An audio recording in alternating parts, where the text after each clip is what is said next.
Have you ever pondered the role of angels in the biblical narrative? Their ethereal presence and profound influence are woven throughout the tapestry of these sacred texts, particularly in the dreams of certain individuals. One such individual is Joseph, husband of Mary, whose dream interventions not only shaped his personal journey, but also the course of mankind. The book of Matthew opens with an intriguing account of angelic intervention. Joseph, betrothed to Mary, found himself in a perplexing situation when his future wife was found to be with child. As he contemplated his path forward, an angel appeared in his dream, instructing him to take Mary as his wife without fear, for the child she carried was conceived of the Holy Spirit. This was only the beginning of the angelic dream directives. The second intervention came as a warning. Joseph was told to flee to Egypt with Mary and the infant Jesus to escape the wrath of King Herod, who sought to kill the child.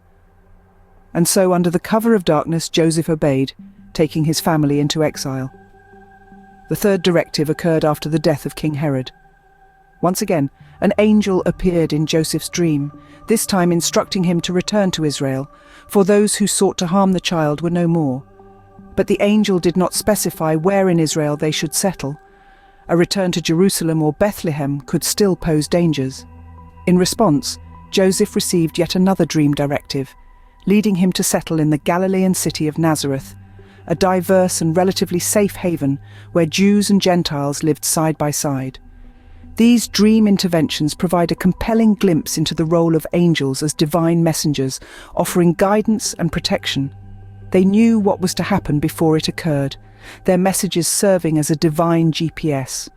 Interestingly, these dream interventions were not exclusive to Joseph. The Magi, also known as the wise men from the East, were not Jewish, yet they too were recipients of divine dream directives.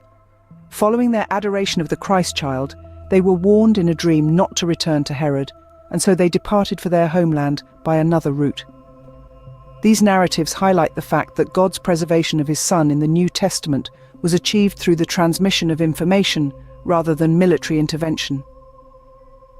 Even when Herod ordered the massacre of all male infants under the age of 2, God didn't dispatch angels to shield Jesus, but rather provided the necessary information for his family to seek refuge. Why was this the case?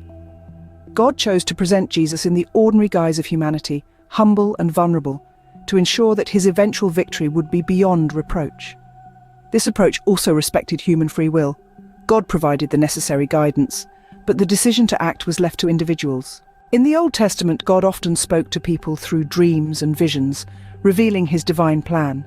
In the New Testament, God took a more direct approach, becoming flesh in the form of his Son, Jesus Christ, who revealed the mysteries of the spiritual realm and the future to those who believed in him. In conclusion, the role of angels in the Bible, particularly in the dreams of individuals like Joseph, is one of divine messengers offering guidance, protection, and revelation. They serve as a bridge between the spiritual and physical realms, demonstrating God's active involvement in the world and his unwavering commitment to humanity's salvation.